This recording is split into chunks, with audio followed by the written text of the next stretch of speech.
Hello, everyone. Welcome back. This is Left Bank Books presents the host of Bon Appetit's Gourmet Makes and Baking School, Claire Saffitz, who will discuss her new cookbook, Dessert Person, Recipes and Guidance for Baking with Confidence. Claire will be in conversation tonight with St. Louis's star pastry chef, Tai Davis. Look how beautiful this book is. Ugh. Left Bank Books is St. Louis's oldest independent bookstore, celebrating 51 years this year. We would like to thank all of our supporters, the supporters of Claire, Tai, and everyone for their outpouring of love for our bookstore. We have adapted to the current situation and are still bringing you the things that you love the most about Left Bank Books, with curbside pickup and delivery to anywhere in the country, anywhere in the world even. We are so happy to be able to bring our event series virtual. We believe that events are a way to expand your mind and bring in new thoughts to make the world a better place. And this one allows you to hopefully take up a new hobby or expand your current hobby of baking. We hope that you enjoy this event, and we hope that you support Left Bank Books by purchasing a signed copy for you or for all of your friends for the holidays at left-bank.com. Purchasing a copy of the book from Left Bank Books allows us to keep our bookstore and staff here through the most unusual of times. So I want to thank you for your support. We need your support. I am Shane Mullen. I am the events coordinator for Left Bank Books. I help produce our hundreds of author events each year with a fantastic team here in St. Louis. We will be taking questions from the audience at the end of the event, so you can start thinking of those now, and you can type those as a comment at any point in the conversation. Be sure to follow Left Bank Books on Facebook to be notified about all of our fantastic virtual events. Tonight's book, Dessert Person, is a New York Times bestseller. In her first cookbook, Bon Appetit and YouTube star of the show Gourmet Makes offers wisdom, problem-solving strategies, and more than 100 meticulously tested, creative, and inspiring recipes. There are no just cooks out there, only bakers who haven't yet been converted. I am a dessert person. We are all dessert people. That is a quote from Claire, which I think is fantastic. Claire Saffitz is a baking hero for a new generation. In Dessert People, fans will find Claire's signature spin on sweet and savory recipes like babka challah, a babka challah mashup, apple and Concord grape crumble pie, strawberry cornmeal layer cake, crispy mushroom galette, and malted forever brownies. She outlines the problems and solutions for each recipe, like what to do if your pie dough for sour cherry pie cracks, patch it with dough or a quiche flour paste, as well as practical do's and don'ts, skill level, prep and bake time, step-by-step photography, and foundational know-how. With her trademark warmth and superpower ability to explain anything baking related, Claire is ready to make everyone a dessert person. Dory Greenspan, the author of Dory's Cookies and Everyday Dory, says, "This is a wonderful book for experienced bakers. There are plenty of surprises and challenges, and an ideal one for beginners. Look at the recipe matrix. Choose an easy recipe that doesn't take much time, follow Claire's directions, and chalk up your first win. If you're not already a dessert person, Claire will make you one." And Claudia Fleming, the author and the chef and author of The Last Course, says, "Claire Saffitz is a skillful and imaginative baker with a knack for writing beautiful recipes. Her gorgeous book will unleash the inner dessert person in a novice and inspire those who know their way around a pastry kitchen. It certainly has a place on my shelf." Claire Saffitz was the host of Bon Appetit's Gourmet Makes and Baking School, both on YouTube and iTunes, and contributes stories and recipes to the print magazine. After graduating from Harvard University, Saffitz received a master's degree in culinary history from McGill in Montreal, and then studied pastry in Paris at École Grégoire Ferrandi. She lives in New York City and was originally from St. Louis. And tonight, Claire will be in conversation with Tai Davis, who is one of St. Louis's brightest rising star chefs. His innovative and unique aesthetic has earned him accolades from press and public alike. Chef Tai's culinary prowess has been featured in Sauce, Delta Sky, Feast, E-Squared, Bands Through Town, and St. Louis Magazine.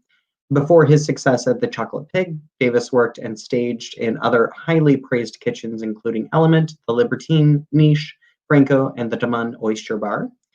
Most recently, Davis had the opportunity to further showcase his pastry skills on the Food Network show Halloween Baking Championship. Currently, Chef Tai has shifted his focus towards consulting, teaching, and personal chef services under the moniker Ether. He has also rebranded his specialty bakery, Alchemy, and is getting his feet wet in the artistic world as Sacred Geometry by Ty Davis, a concept testing the boundaries between art and food. And I am very happy, and I have voted a number of times. Ty is in a contest for the greatest baker. This is a contest that will be featured in The winner will be featured in Bake from Scratch magazine, receive a year's supply of stuffed puffs and $1,000. And I will be posting the link so you can go and vote there for Ty. There are 3 hours left, so go vote after the event. Stay for the event and then go vote. And now I am so very happy and proud to be able to welcome Claire Saffitz and Ty Davis for Left Bank Books. If everyone at home would please help me in giving them a very hearty round of applause. Hello. Hello. Hi. Hello. Good evening. How are you, love? I'm great. How are you? I'm doing really well. I'm very excited to just discuss, pastry talk tonight. I'm so excited. I got my ring light out, just so you know. We were talking earlier. I decided, why not, Oh, you get your ring light out? Yeah. Did you get your well lit? Yep. So anyway, I'm so excited to be here, and I want to thank Left Bank Books and thank you, Ty, for chatting with me. As the intro mentioned, like I'm a native St. Louisan, and so it's just a pleasure for me to be virtually back in my hometown. So I'm just super excited. Well, we love to have you here virtually, and I love that you're St. Louis native. If anyone hasn't picked up her book, it is amazing. It's a very, very beautiful book. And look how thick it is. So you have tons of time to play with things because we're in the middle of a pandemic right now. So bake, bake, bake. It's hefty. That book, when I first held it in my hands, not that long before it came out, because of COVID, we were just entering the editing process as like lockdown happened. And so it was a little atypical, and we were just kind of doing stuff on the fly. And so normally I would have been able to hold like a dummy copy, but I didn't. Everything was just digital. I didn't get a copy until like early September or something like that. And I was surprised myself. I was like, oh, this book is thick. Like there's like a lot of words in that book. So there's a lot there. But it's, I don't know, like I have kind of like made my own little like coffee table book, but if I had something like this is kind of like your own little like child. So you literally birthed this book and it is like amazing. It's just, I was just very surprised about all the resources and all this really kind of practical information you had in it that a lot of people don't really get a lot of times to cookbooks. Cookbooks are very technical. They don't really describe like techniques or the process or why we do things, but you break it down like step by step and you make it very easy to understand, which I definitely appreciate. So thank you so much for that. Oh, well, thank you for noticing and for mentioning that. I mean, I feel like there isn't necessarily like a direct relationship between the complexity of a recipe and the length of it in terms of written. It's like your cooking and baking are processes that use all the senses. Like, of course it's visual, but you use smell and you use taste, obviously. And sometimes you use your ears, like their touch, all of these things. And to put all of that on a page and to have all of that be written, like it requires a lot of words. And I just felt like, I think people, and like maybe you remember a time at some point in your life where like baking was an anxious process and something that, and maybe still that sometimes I still feel anxiety when I bake, even though I love it and find it like stress relieving. But I just felt like when somebody tries to make a recipe that I created, there's like a contract that we're entering into. It's like there's this mutual understanding, and I want to sort of honor the time and money and effort that people are putting into a recipe by giving them all the tools that I can to succeed, because like I just don't think nothing is gained by having a recipe be written in like super loose fashion. I just think people will kind of want to be told what to do. And then a lot of the book is also about saying like, well, this is the rule, but here's where you can break it and why. So I just like I mean, sort of to the slight displeasure of my editor, possibly. But I just err on the side of like more information rather than less, because what's the harm, So yeah, the recipes are long, but it doesn't necessarily mean that it's hard, if that makes sense. Yes, absolutely. And I 100% agree with you on everything you just said, because like you said, like your recipes, they're a little lengthy, but because it's very like conversational. So when you're going down and you're reading all the steps, it doesn't seem like you're reading like this extremely long, methodical recipe that's going to take you hours and hours to make. And you probably at the end of the day will just give up on it, because when you're explaining, kind of, hey, these are the basic things that you need to do. And these are the fundamentals. Stick with the fundamentals, get that down packed. And then after that, experiment as much as you want. Because people are always so afraid of baking, because even like professional chefs, they say there's so much chemistry involved, or it's complicated, or it's difficult and I can't do it. And I'm just like, you do it every day with everything you're doing, Yeah, exactly. I mean, it's so true. And I find that also, and like as a pastry chef, it's so like, I'm sure you've encountered that all the time, where like people just think that baking and pastry are like this totally separate category that's like way out there, that's so different than cooking. And like, this is one thing I say in the book, where I'm like, it's people, because people always say like, oh, I cook, but I don't bake. Like it's something just so other. And I'm just like, it's not. Like, yeah, baking is science, and you have to measure. Like, yes, you have to measure, like just get a kitchen scale, but there's rules in cooking also. And so I'm just sort of like, it's not fundamentally different. It's the same, and the same kind of skills apply. Like, learning how to balance flavor and season, and learning when things are done. Like it's all the same kind of skills. And so I'm like, if you cook, you can bake, but people just get really freaked out about it.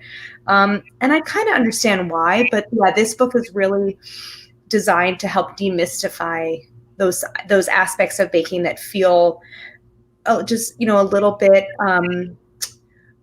just confusing or challenging, or kind of unknowable, so yeah, like I hear that all the time, like, oh, I cook, but I don't bake. And I'm just sort of like, but why? But you can, so the book is about like turning everyone into a dessert person, even if they think that they're not.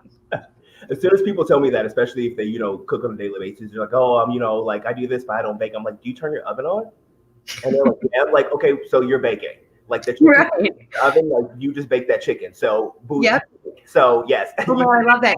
Can I steal that? Can I also say that? I'll credit you. I love that. Absolutely.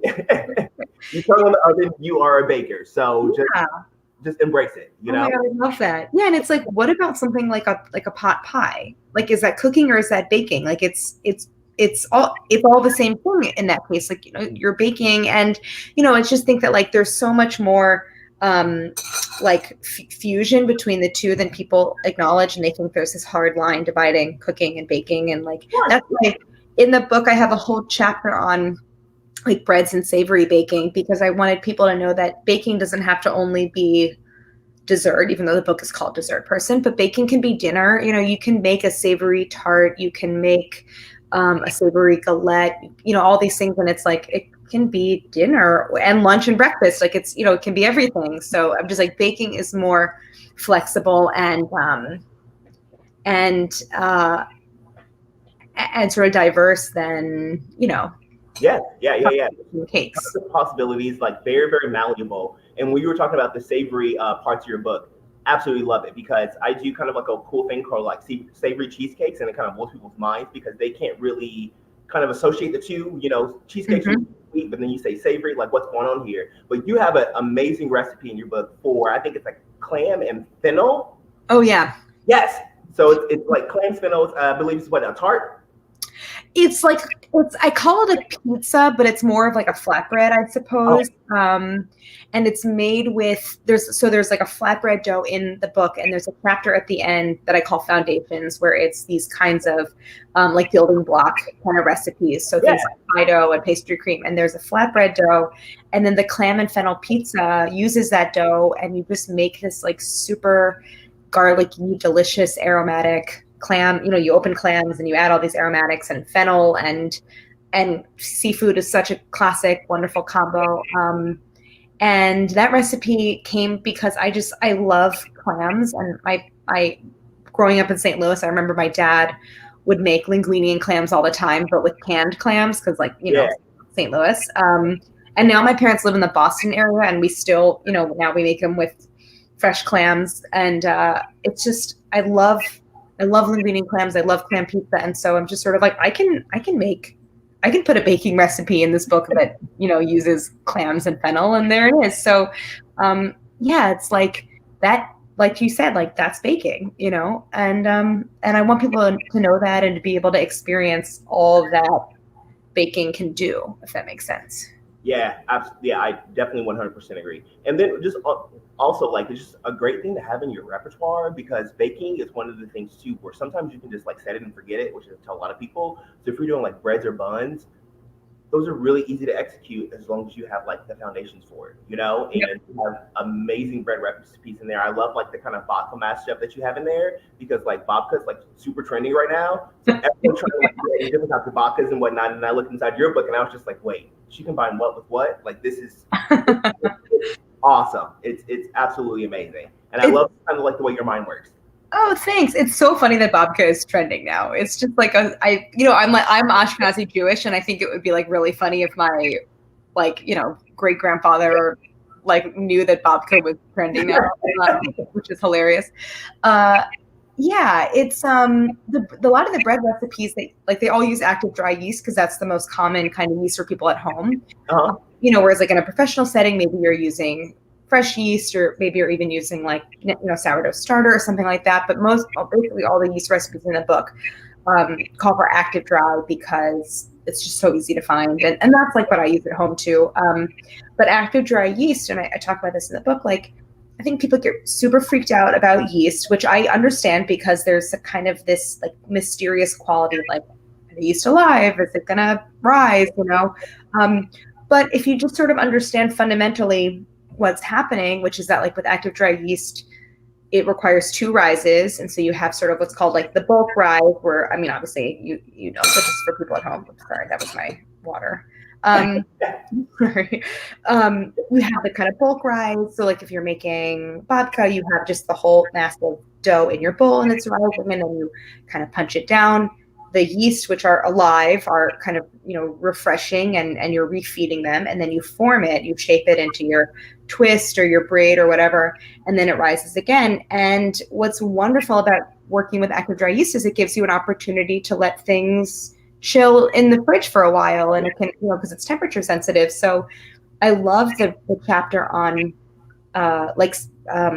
breakfast and brunch recipes, because the idea is like, you can make this thing the night before, throw it in the fridge after the first or second rise, and then bake it the next morning. And so it actually offers like tons of flexibility. And so I want people to know, but it's just what you said. It's the idea, like you just have to kind of know what the rules are. And if you understand kind of the fundamentals of yeast and how yeast behaves, like it becomes something that like you can really tailor to, you know, to your time and schedule, and you know, and can be really flexible. So yeah, the book is filled with like those little tips and moments where it says like, oh, if you want to, you can at this point, you know, cover it and put it in the fridge for 24 hours. And there's that like so at the beginning of the book, there's this recipe matrix where I take all the recipes in the book and I put it on like this graph, and the y-axis is your difficulty level. I had to remember. Level, and then you have the time length on that. Yes. Yeah. And that's absolutely genius. Like that was one of the things I definitely want to talk about, because visually it's very easy to understand, but I was like, this is genius. So like a short day, you're like, boo, I got 15 minutes, like matrix, boom, we're going right here. But if you have all the time in the world, you go all the way up to the X and Y. You're just like, this is what we're doing today. And that's exactly awesome.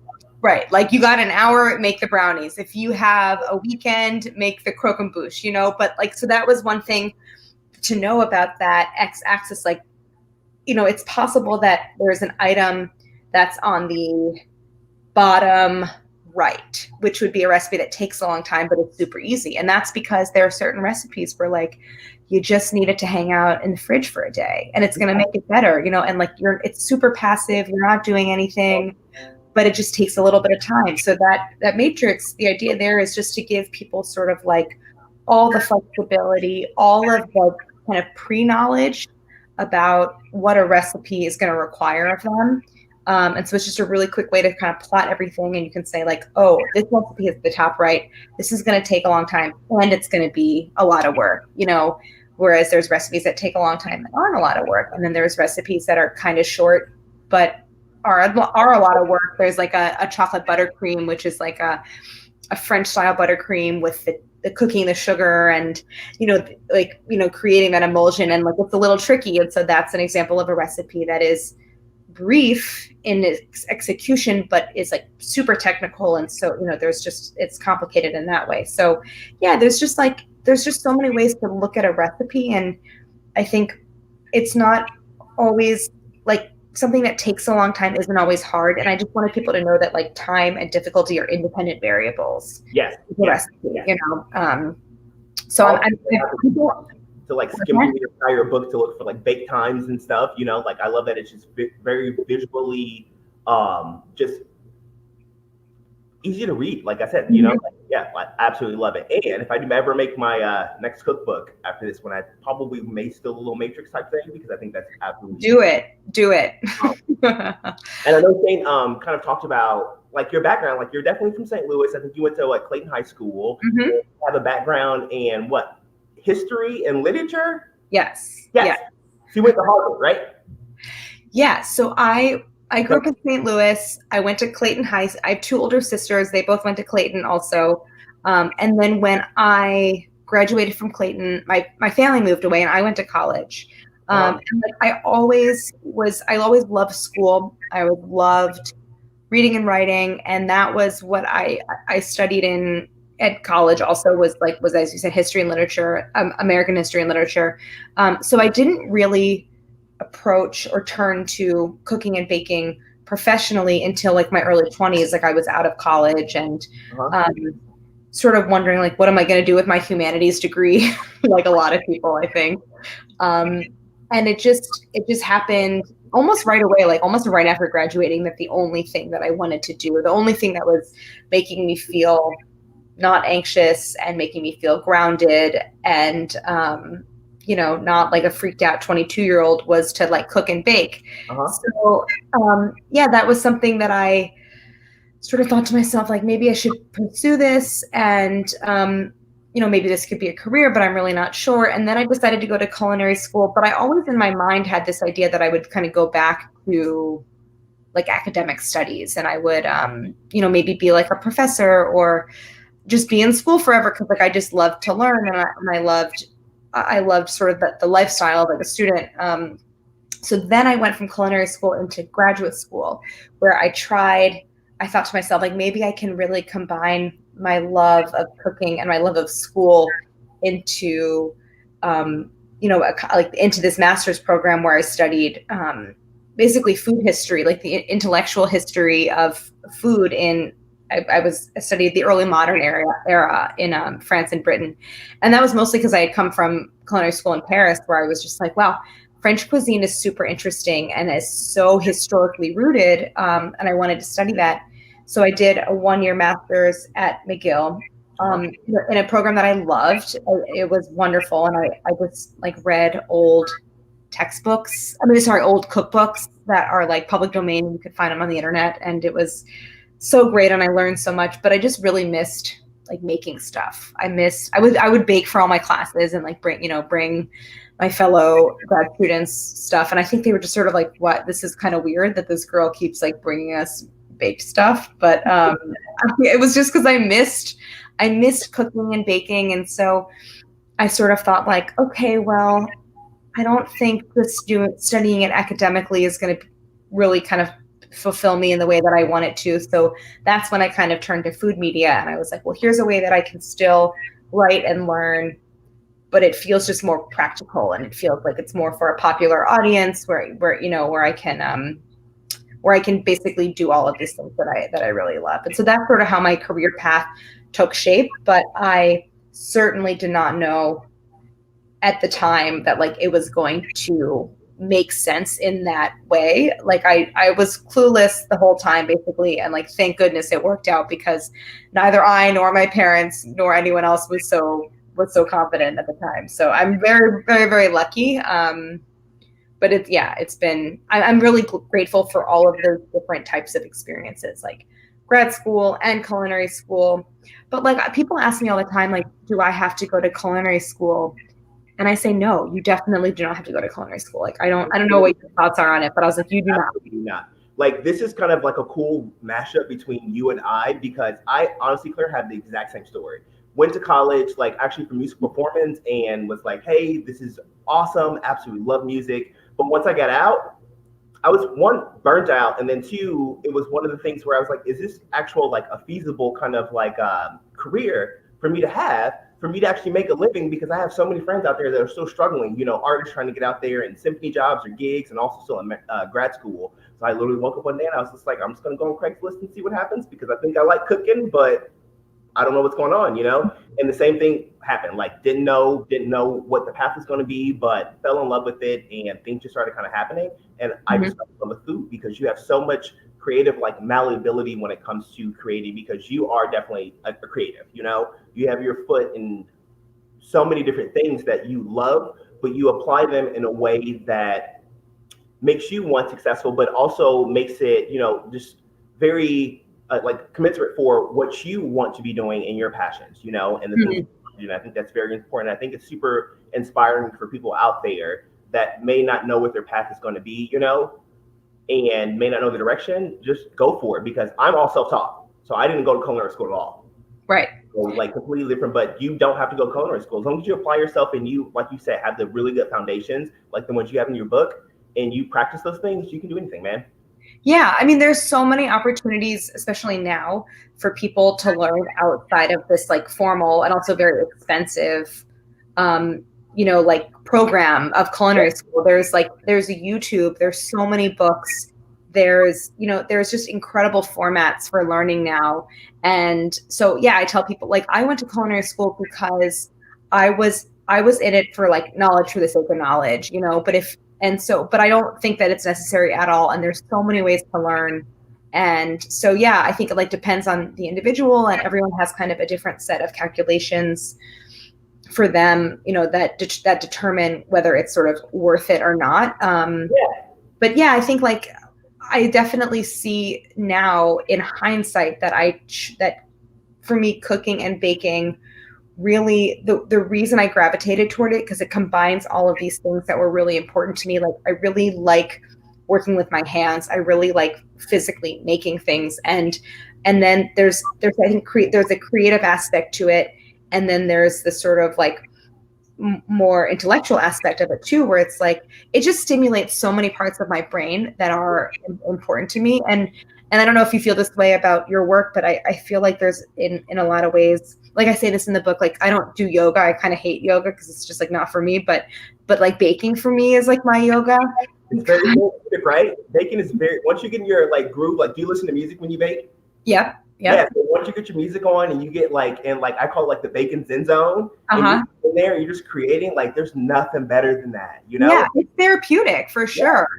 I feel like baking is a type of art practice for me, you know, in the way that like a potter might, you know, like engage in their practice. And so, yeah, like I definitely reached that point in my experience where I kind of crossed this threshold where like baking went from being, I always found it super fascinating and interesting and fun. But I at some point, without even really me being conscious of it, I kind of moved into this phase where it was therapeutic and it was stress relieving. And so it just sort of does all of those things for me. And I'm really grateful that I get to do that as a profession. And I was a little bit worried and apprehensive about pursuing something that I loved so much as a career, because I didn't know if having it be my career would somehow like stifle my passion for it. Yeah. You don't want to become inundated with like just baking all the time. So right. Yeah. Right. And like, I really like, you know, one thing that my first boss told me was like, they wouldn't pay you if it wasn't a job, you know, like, no, sorry, that's not what she said. She said they wouldn't pay you if it wasn't work. Basically. which I agree with. But I think that like when I'm in my kitchen. By the way, I listen to like a lot of Fleetwood Mac and classic rock. I'm curious to hear what Yes, I love Fleetwood. I get like my Stevie Nicks going, you know, and then I'm like feeling great. But yeah, like even, you know, even after so many years of doing it professionally, I like still have moments where I'm in the kitchen where it's like, this is so awesome. I get to do this as my, you know, as my career. So you feel a little guilty about it because you're like, I'm having so much fun doing something I love and I'm getting paid to do it. Like, it's but I think that's honestly something that everyone should aspire to. Like, do something that you love to do every day and get paid for it, girl. Like, done. right. Favorite recipes in the book that you think that are extremely like approachable for like beginner bakers if they're very expensive to kind of like coming into the realm? Like, what are your favorite ones that you think they should try out from your book? Yeah, one of my favorites that I actually made recently, and coincidentally, one of my sisters made it, and then my mom made it, like all within a 1 to 2 day period, is the focaccia that's in the book. And this is in like the breads and savory chapter that we were talking about. And I just love this recipe because, first of all, it's super delicious and it's so fun. And like this recipe to me, it's really makeable. I think it's a great kind of starter recipe for people who are a little timid around yeast and, you know, making breads. Because like it's focaccia, so it's baked, you know, in a pan. Like there's no complicated forming. It's kind of hard to screw it up, and it's a super, super wet dough. And like the dough takes on this incredible texture where it's just like, you know, there's all this olive oil in it. And so it's like sliding around and it's kind of like not a solid, but it's not a liquid. And it's just really fun. And I love dough because I love this something that's like super tactile and just like, you know, you want to like play with it. And so you have this, it's a fun process. It's not hard.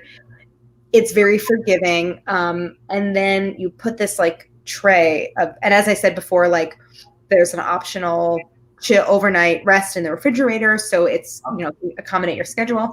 And then when it's time to bake, you put this tray of this incredibly like wet, crazy dough in the oven, and 25 minutes later it comes out and it's completely transformed into this like golden, crispy on the outside and soft on the inside. Like, you know, you get this big open crumb because of all the moisture.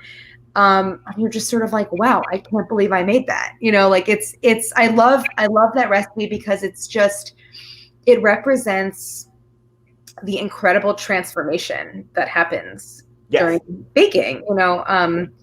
So that's a great one. And I hope that people try it because I love when I feel like I've created a recipe that when a novice or a beginner baker tries it, it makes them feel like they know what's going on, you know?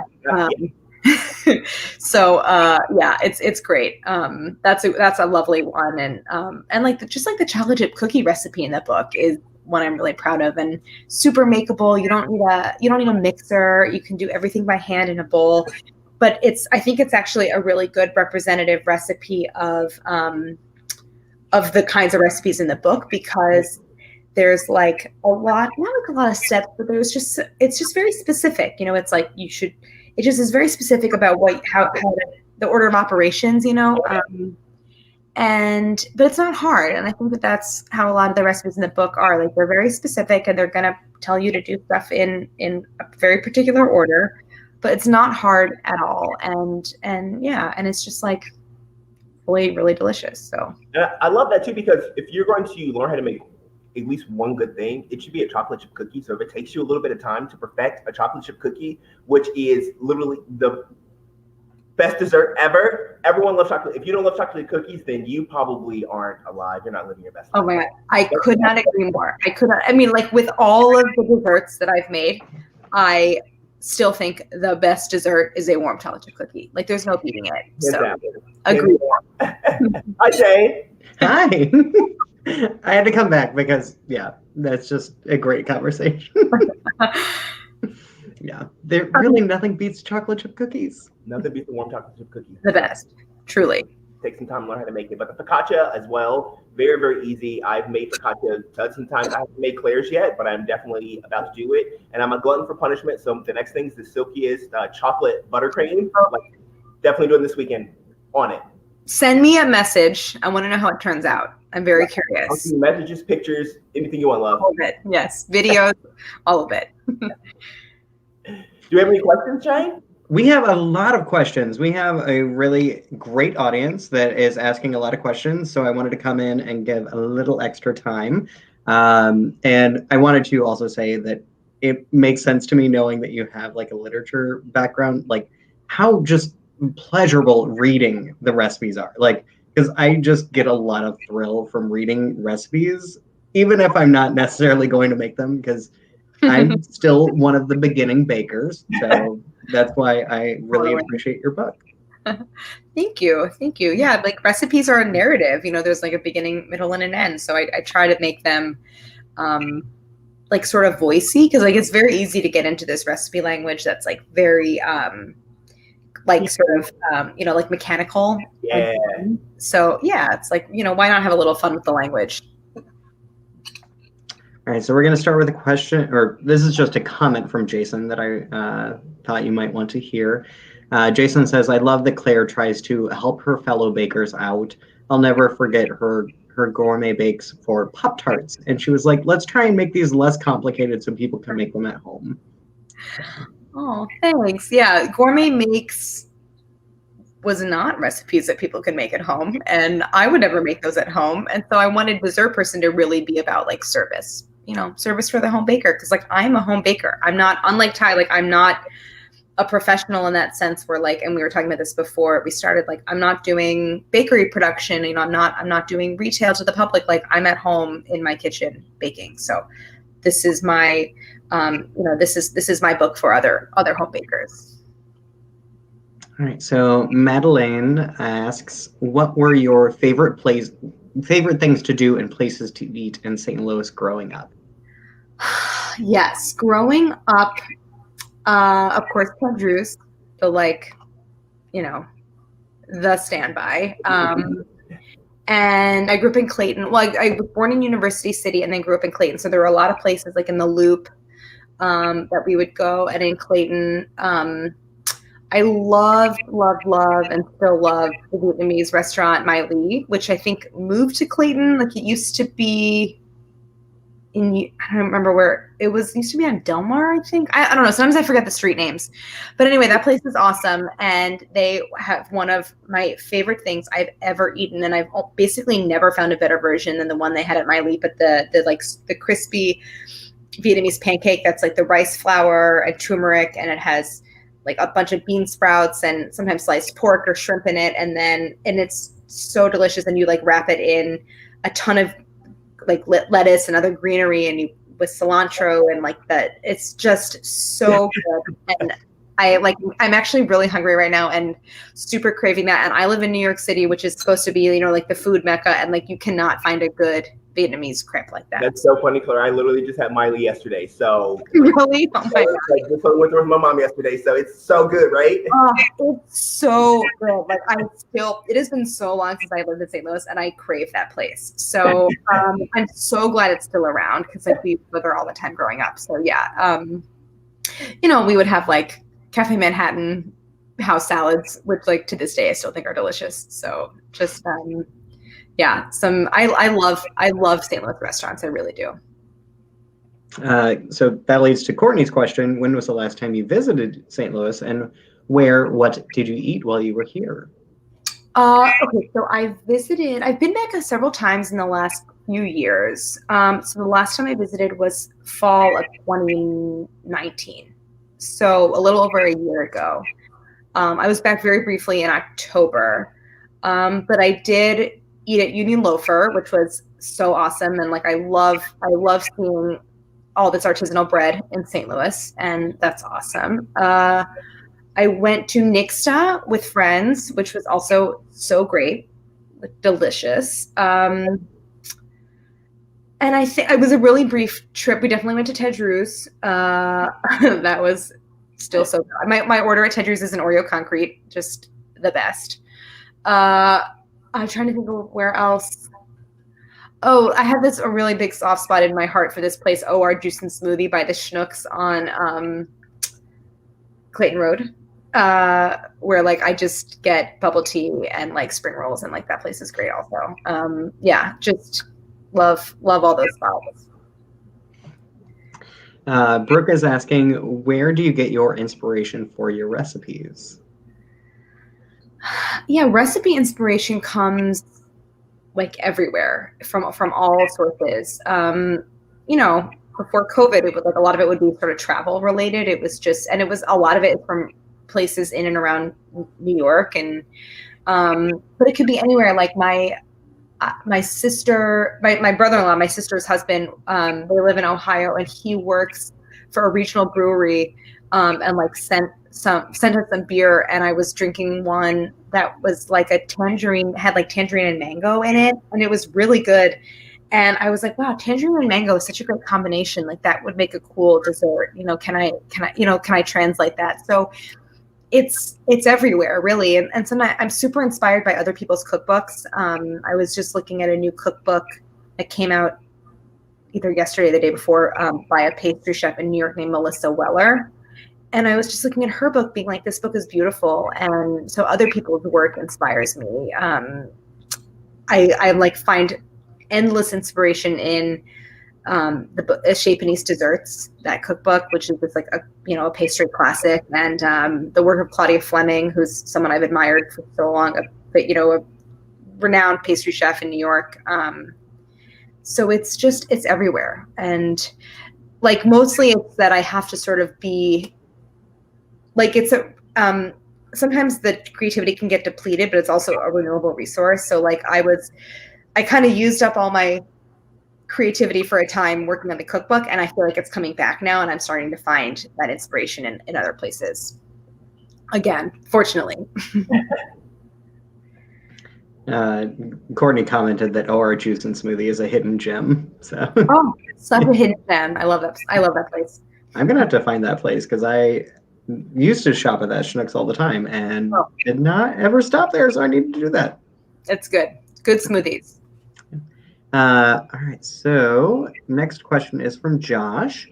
Have any of your Gourmet Makes creations been worth the work for you to recreate at home?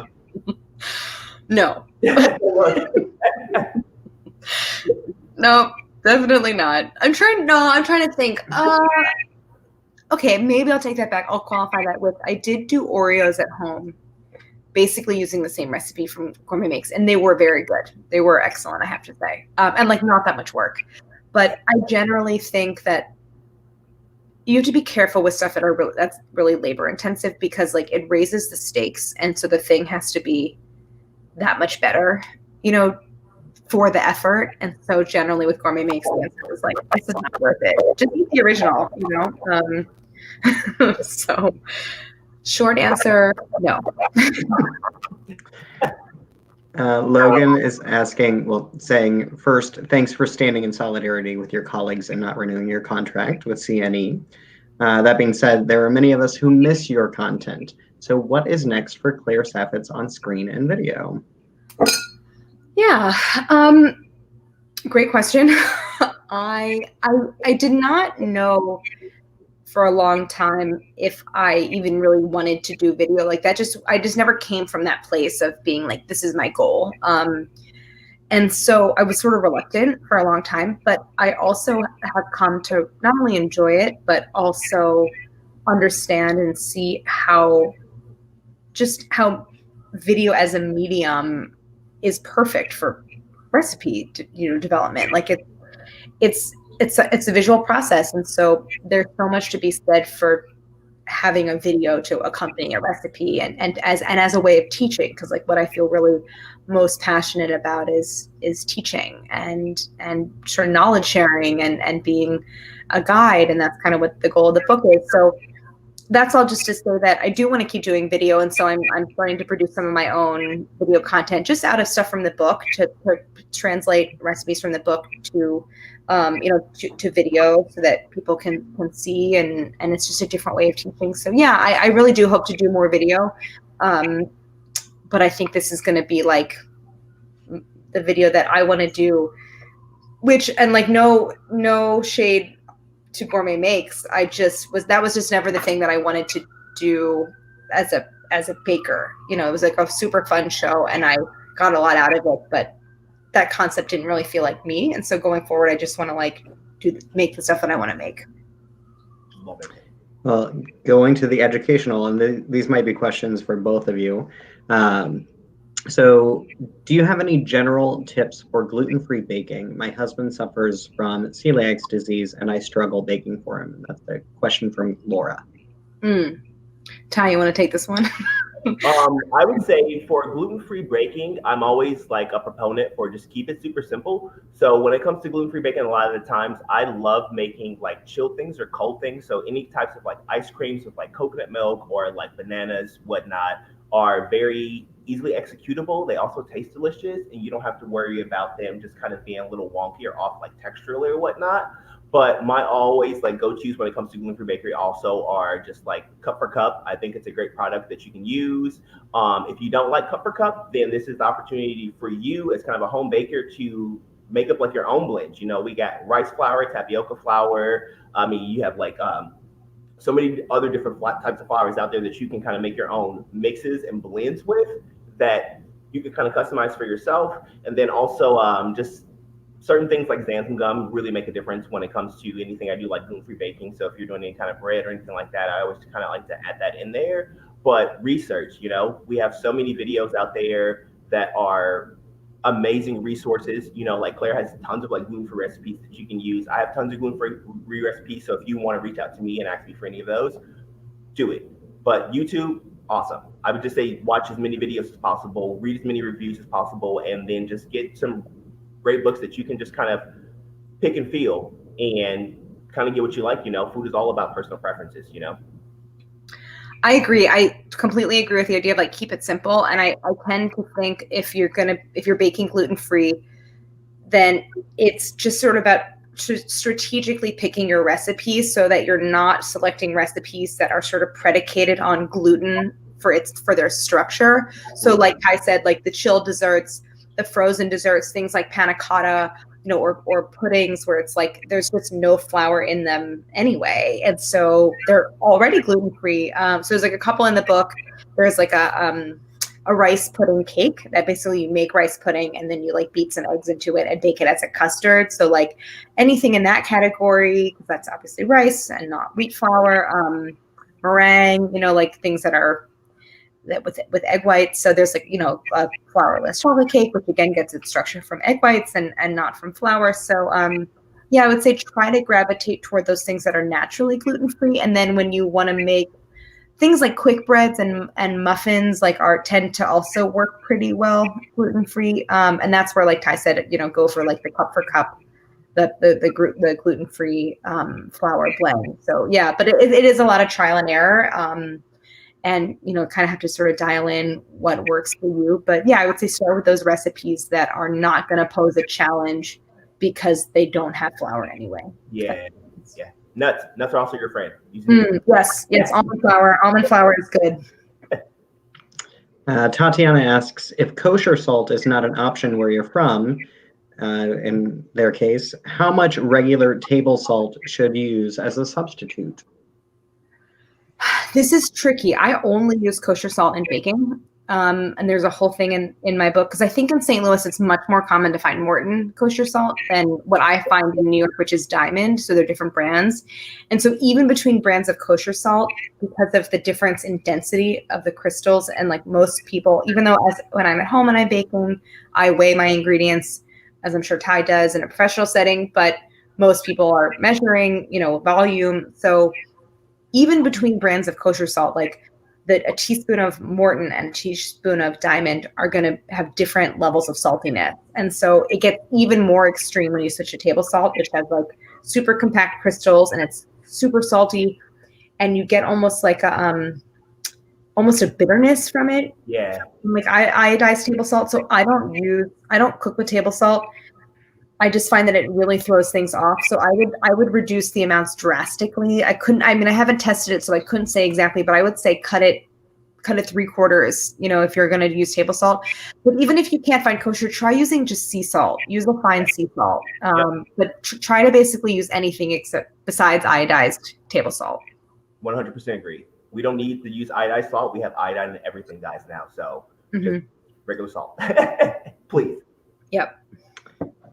The next, so Lucas, Kyla, and Courtney, I think that we already answered your questions, but if you feel like you have a further part of the question, go ahead and ask that again. So RJ is asking, what was the hardest part or biggest pain of developing your book? Books, plural, so for you, Tai. And what in your mind would make publishing your recipes easier? And I want to add, what was the funnest, like, what was the best, like, part of making the books? The best parts for me were just the days where I was recipe testing at home. Like that was like, it was everything else that felt so hard. But the recipe part where like, and like I had mentioned to Tai earlier in conversation, those days where I was just like home in my kitchen doing my thing were like the best, most fun days. It was everything else. It was just like the deadlines, which felt kind of crushing, and the amount of sheer work it's really staggering, and like I wasn't really prepared. So for me, it was just like I had a pretty abbreviated production schedule. So it was just the idea that like the schedule felt a little bit punishing, and I just couldn't have enough time to like recharge between the kind of steps in the process. So that was hard. It was just schedule and timing, but everything else was great. And probably my favorite part, besides just recipe development, was like the shoots. Like the book shoots are stressful, but also really fun. Like the most fun. So that was great. I would have to 100% definitely agree. Dealing with publishers and the whole writing aspects of it and the editing and then going back and reformatting stuff, it was absolutely like a nightmare. But at the end of the day, once you do like the shoots and you see it all come to like together, and then honestly, my favorite part was just seeing like the final process, because at the end of the day, you're just like, holy cow, like finally did it. I can breathe now. Like this is what's going on. And you just feel really like proud and very, very like accomplished, you know, at the end of the day, kind of like I say, I always say things as like birthing children because I don't have a uterus, unfortunately. So anything that they create is like my little child. So, you know, like. Totally. I don't have kids either, but I like do feel like it is my baby. So yes, it is like, it's just so personal. And so it's also cool now. Like this is my first cookbook. So like every step of the process is the first time I've done that part. And so like, this is the first time I've had a cookbook come out, and now I'm seeing it in the world. And like, it's super cool to see people making the recipes from it, because I somehow in my mind didn't get to that part. Like in my visualization of the future, I like didn't get far enough. People are going to make this stuff. Gonna make it, and now people are making it. I'm like, oh, that's so cool. So that's also been a great, like really gratifying part of the process. I have one question for you. Do you think you're going to come out with like an ebook version of Dessert Person at all? Is there also a paperback, or are you going to have or is there an ebook version available? There is an ebook. I think you can get it on Amazon as an ebook. Beautiful. Yes. So right now it's hardcover and ebook. And there are a lot of independent sources for ebooks as well. Like Kobo is one of them that supports independent bookstores. So and Butterfly, Hummingbird books as well. Before we get too late in the conversation, I have to ask about this very controversial page. So do you get so many people asking that are not from St. Louis, what is that? Like, gooey butter cake. Of course, I'm holding up gooey butter cake, which is a recipe in the book. And like, not being from St. Louis, like everyone, when they find out that I live in St. Louis, they're like, so what's the story? What is that? Yeah, it does get a lot of questions. And I always know if someone, the telltale sign is if someone says ooey gooey butter cake, which like somehow became a thing that people called it. And I was like, no, it's just gooey butter cake. Like, I don't know where you're from, but it's not St. Louis. I grew up eating gooey butter cake. I went to Ralph M. Captain Elementary School. And the year that I started kindergarten was the year that Caldi's opened on Demond, like right on the corner of the elementary school. And so like we would go to Caldi's after school, and I would like eat a piece of gooey butter cake, which is a terrible after school snack, by the way. It was so sweet, but I really didn't know how to make it. Like I remember like friends, we would make it from the box recipe, like the yellow cake mix, and you press it into the pan, and then the the cream cheese topping. But I also had the bakery versions from like Dierberg's, and what was that place on Clayton Road, that bakery that closed? Like a German St. Louis bakery. And so I kind of looked into the origins of gooey butter cake and read an article, or at least several articles, that kind of said that, it comes out of the German baking tradition from German immigrants in the early 20th century who, moved to St. Louis and operated bakeries. And the lore is that it was a baker who messed up the proportions of butter or added, too much butter or something. And, on a yeasted coffee cake or something like that. And so I was like, yeah, gooey butter cake is basically a coffee cake with this sort of slightly molten, topping. And you get, what I love about gooey butter cake are all of those like dips and, valleys and peaks and all that. But it really is so sweet. And I really strive for all the recipes to be just sweet enough, but not overpowering. And so, yeah, like this recipe is a yeasted coffee cake base with this gooey butter topping. And I think it's super delicious and I love it. And to me, it tastes like the gooey butter cake I remember from St. Louis, but I apologize to anyone who does not find this version to be acceptable in some way. But I would say try it out. I love it. I think it's delicious. And so I don't know, but I think it's always going to be like, it's, right. My aunt, real gooey butter cake. Right. I love having conversations with people about gooey butter cake. It's probably my favorite St. Louis thing. Right. It's so good. I do feel like it has, at least living in New York, like I do think there's wider recognition of it as a thing in New York. Like people have definitely heard of it. And then they ask me like, what is it? And I'm like, well, it's like a coffee cake, but it's hard to explain. It's like explaining St. Louis style pizza. Like, how do you explain Provel cheese? Yeah. It's a thing all in itself. Right. I'm like, you just got to try it. All right. So we're going to do one last question. This is going to be from Rachel. Rachel says, I made the layered cake from your baking school show, and then everyone in my family wanted me to make their birthday cakes for the whole year. Do your friends and family expect you to bake for them since you're a professional? I can relate. I mean, my friends, not so much. Usually I'm like more than happy to volunteer to like bake for whatever. And it's just sort of like understood that like I will bring dessert, to whatever thing that we're doing.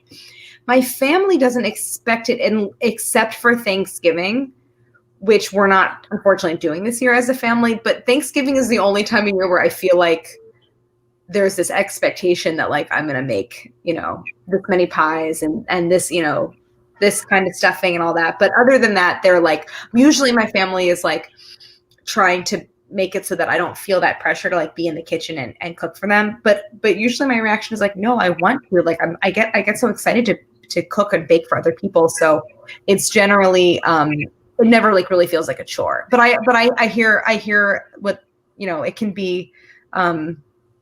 It can be a blessing and a curse to be really like make something super stellar, because then it's like, well, now you got to keep making it. So I hear that. And this is the perfect year to like really experiment with your baking, because if you're the only one that's going to eat it, maybe you'll have something really great by next Thanksgiving, ready for like just like a showstopper, like a wow. Yeah. So it's really perfect kind of upside to coronavirus. I don't know. There you go.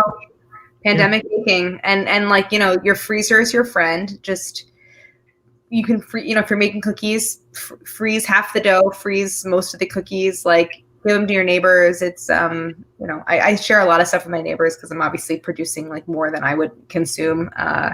So yeah, turn on the Great British Baking Show and like turn on your oven. So it's a great time to develop your baking skills and try to hone that. And then, even if it's something, I always say this, like, even if something comes out a little wonky or your cake sinks or, whatever, your icing melts, or like, you still have something that's going to taste good and make people happy. So it's like, failure is relative, and it might happen to you, but like at the very least you have dessert. So yeah, it's not a bad outcome.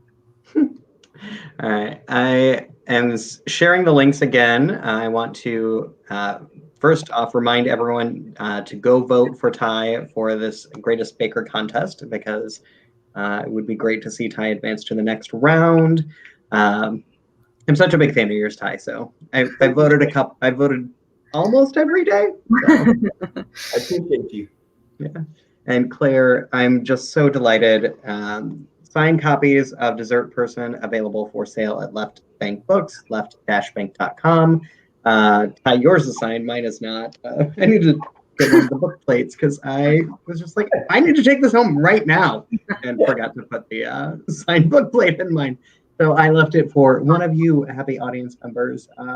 Yes. So you can definitely experiment, read, love, and appreciate this beautiful cookbook, or give it to your friends, your family for the holidays. It is perfect for every occasion. So I want to thank you for this incredible conversation. I know that several staff members are big fans of yours, Claire. I have to give a special shout out to Jim and Jimmy, who are my best friends, who love you. So I hope they're watching. And hi, Jim. Hi, Jimmy. And thank everyone in the audience for being here. And thank you both. Thank you for having me. Tai, it was so great to talk to you. And I want to thank you, Shane, and Left Bank Books. It's great to be virtually back in my hometown. So I appreciate it. And thanks for all the support. So. My pleasure. My pleasure. It was so much fun. And we'll do something in person when that's possible. So yes. Looking forward to that time. So thank you guys. Take care. Have a good night, everyone. Good night.